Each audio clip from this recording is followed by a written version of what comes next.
is. Faith is not a blind belief. It is the strength found in our shared community and the convictions that shape our nation.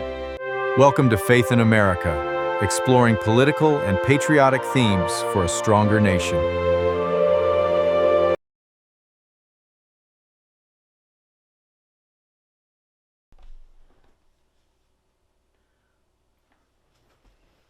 Faith in America.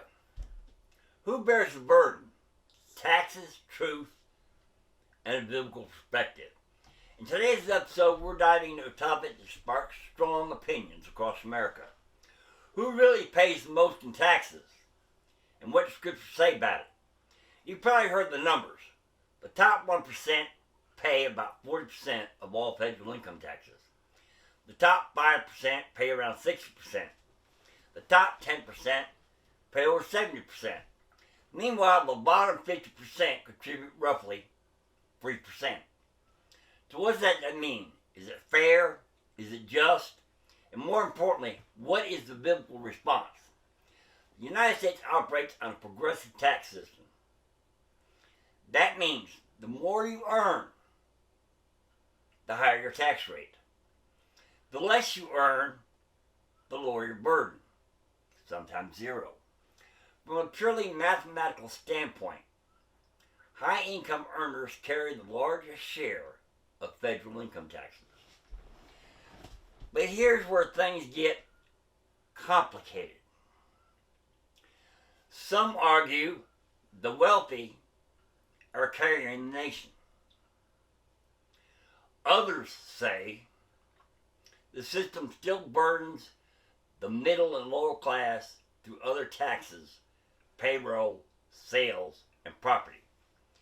So now the question shifts from who pays the most to what is just. Let's cut through politics and go straight to Scripture. Romans 13:6-7. Pay taxes, for authorities are God's servant. Give to everyone what you owe them. If revenue, then revenue. This is foundational. Paying taxes is not just civic, it's spiritual obedience. Matthew 22:21, Jesus said, "Render unto Caesar what is Caesar's, and unto God what is God's." Notice, Jesus didn't argue tax rates. He addressed the heart posture of obedience and stewardship. Scripture consistently teaches that greater blessings bring greater responsibility. Luke 12:48. To whom much is given, much will be required. So from a biblical lens, it is not surprising that those with more resources contribute more wealth. Wealth is not condemned, but how it is used is judged. But here's the tension. The Bible also warns against oppression, exploitation, unequal weights and measures. Proverbs 11:1 says, "A false balance is an abomination to the Lord." So while contribution is expected, justice and fairness still matter to God. This isn't just about percentages. It's about perspective. There are two spiritual dangers. Resentment from those who have less, envy, a victim mentality, bitterness towards success. Exodus 20:17, "You shall not covet." Pride from those who have more, self-reliance, lack of compassion, trust in wealth instead of God. 1 Timothy 6:17. Command those who are rich not to be arrogant, nor to put their hope in wealth.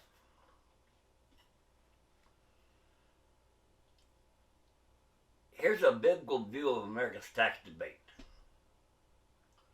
Where does it leave us? Yes, high income earners pay the majority of federal income taxes. Yes, the system is designed that way. But biblically, the real questions are we honoring God in how we give and govern? Are we operating in justice, not just policy? Are we stewarding wealth, or are we worshiping it?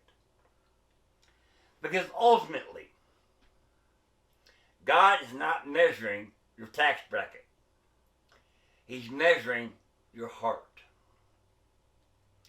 Here's a final thought. In a culture obsessed with who pays what, Scripture redirects us to something deeper.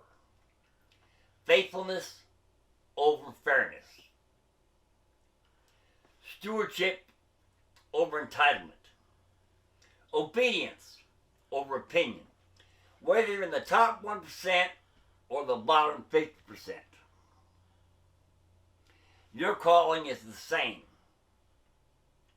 Honor God with what you have been given.